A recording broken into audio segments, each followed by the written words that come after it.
Gym ഫാമിലിന്റെ പുതിയ ജിമ്മിലെ 6ാമത്തെ ദിവസത്തെ workout ആട്ടോ എന്ന് അങ്ങനെ ഹാപ്പി ആയിട്ട് വർക്കൗട്ട് തുടർന്നുകൊണ്ടിരിക്കുകയാണ്.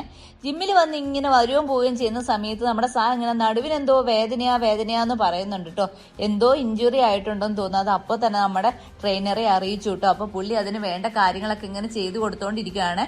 കൂടുതൽ വെയിറ്റ് ഇട്ടിട്ടോ അല്ലെങ്കിൽ നമ്മൾ കറക്റ്റ് അല്ലാതെ ഫോമിലൊക്കെ ചെയ്യുമ്പോഴാണ് ഇങ്ങനത്തെ പ്രശ്നങ്ങളൊക്കെ വരുന്നത്. അപ്പൊ നമ്മൾ ഓരോരുത്തരും ജിമ്മിൽ പോകുമ്പോൾ ഏറ്റവും ആദ്യം ശ്രദ്ധിക്കേണ്ട കാര്യം എന്ന് പറയുന്നത് തെറ്റില്ലാതെ ചെയ്യുക. നമുക്ക് പറ്റുന്ന രീതിയിലുള്ള ചെറിയ വെയിറ്റ് ഇടുക, എന്നിട്ട് പിന്നെ കൂട്ടി ഫോം ഒക്കെ കറക്റ്റ് ആക്കി കൊണ്ടുവരിക എന്നുള്ളതാട്ടോ. ഇല്ല എങ്കിൽ തീർച്ചയായിട്ടും പണി കിട്ടുന്ന സംഭവമാണ് ഈ ജിം എന്ന് പറയുന്നത്. അപ്പൊ എന്തെങ്കിലും പറ്റി കഴിഞ്ഞ് കഴിഞ്ഞിട്ടുണ്ടെങ്കിൽ കുറെ നാളത്തേക്ക് നമുക്ക് റെസ്റ്റും വേണ്ടി വരും കേട്ടോ. അപ്പൊ വെയിറ്റിന്റെ മേലെയുള്ള കളി ആയതുകൊണ്ട് നല്ല രീതിയിൽ ശ്രദ്ധിച്ചിട്ട് വേണം കേട്ടോ നമ്മൾ ഓരോരുത്തരും ഓരോ കാര്യങ്ങൾ ചെയ്യാൻ. അങ്ങനെ നമ്മുടെ നമ്മുടെ ട്രെയിനർ നല്ല ഉഷാറാക്കി എടുത്തു കേട്ടോ. പിന്നെ നമ്മൾ ഇങ്ങനെ വർക്കൗട്ട് തുടർന്ന് എല്ലാവരും ഹാപ്പിയിലുള്ള കേട്ടോ. നല്ല മാറ്റങ്ങളും എല്ലാവർക്കും വരാൻ തുടങ്ങി. നമ്മുടെ ട്രെയിനർ ആണെങ്കിൽ നമ്മുടെ കൂട്ടത്തിൽ തന്നെയുണ്ട് കേട്ടോ. അങ്ങനെ നമ്മൾ ഉഷാറായിട്ട് ഓരോ ദിവസം ഇങ്ങനെ വന്നു പോയിക്കൊണ്ടിരിക്കുകയാണ്. നിങ്ങൾ നമ്മളെ സബ്സ്ക്രൈബ് ചെയ്യാത്തവരൊക്കെ ഒന്ന് സബ്സ്ക്രൈബ് ചെയ്യുകയും സപ്പോർട്ട് ചെയ്യുകയും കമന്റ് ചെയ്യുകയും ലൈക്ക് ചെയ്യുകയും ഒക്കെ ചെയ്യണം കേട്ടോ. ഇന്ന് ഈ വീഡിയോ കാണുന്ന എല്ലാവരും ഒന്ന് സബ്സ്ക്രൈബ് ചെയ്ത് ഞങ്ങളെ സഹായിക്കണേ.